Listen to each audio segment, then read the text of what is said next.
So this is a 222 round, and I guess a lot of people kind of been wondering how we get the overall length of your cartridge, how far you seat your bullet out. The closer you can seat the bullet to the lands and grooves of the rifling, the little bit more accuracy you'll get out of it. So I got a Hornady overall length gauge. I'll show you how it works, and we can figure up our overall length. The gauge comes by itself, and then you can get brass casing. Hornady makes them, caliper Pacific. This is for 222 Remington. It has a threaded end on it, and it threads right on the end of the case. Overall gauge, and I want to make sure it's threaded all the way down, good and tight. And then on these specialized cases, the necks are just about 2/1000 oversized, to where a bullet will slide down into them easy and adjust.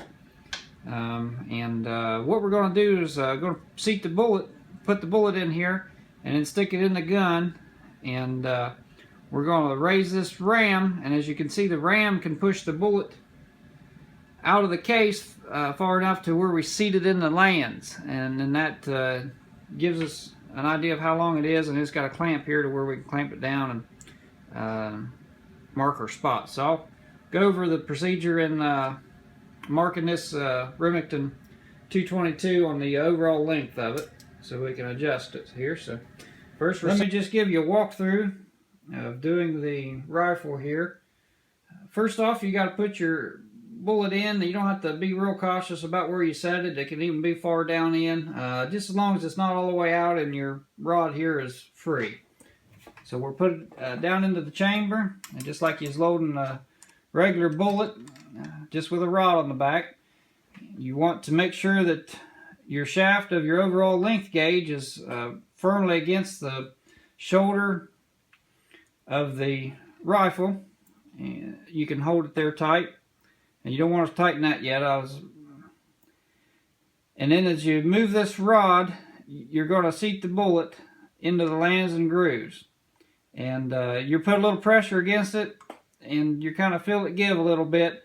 And once that give stops, the book says to tap it a few times with your index finger to make sure it's all the way up in there. And then you can tighten your set screw here to lock this rod in place, because when you pull your overall length gauge out, the bullet could be set into the lands and not come out with your gauge, so that you wouldn't be able to measure it then. So let's take it out and see what happened. The bullet stayed in to the chamber, into the lands and grooves there.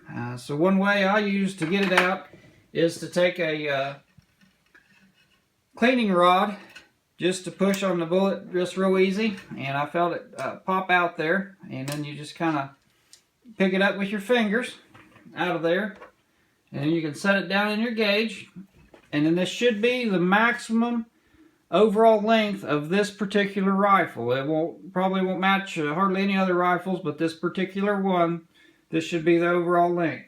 And with our caliper and a Hornady bullet measure on there with the disc, measures the O-give of the bullet. So you get consistent measurements on each bullet. It don't measure the tip, it measures the O-give, where the bullet actually meets the lands and the grooves. So it gives you a more accurate reading.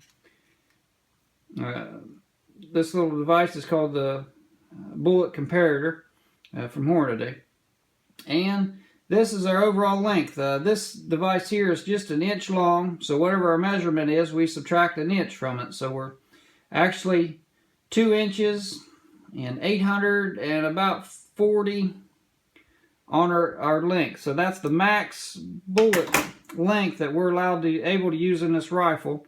And most books you read will tell you go to about 20/1000, and should really increase the accuracy. I found on this rifle that the maximum overall length is about 60/1000 over what the normal cartridge length for a 222 is. So I'll be seating the bullets out a little bit farther, about 40/1000 out farther, which should improve accuracy. But With this gauge, it'll work with any other gun, a bolt action rifle, as long as you get the little brass casing that's fit for that caliper, and should do a good job. But that's all it entails.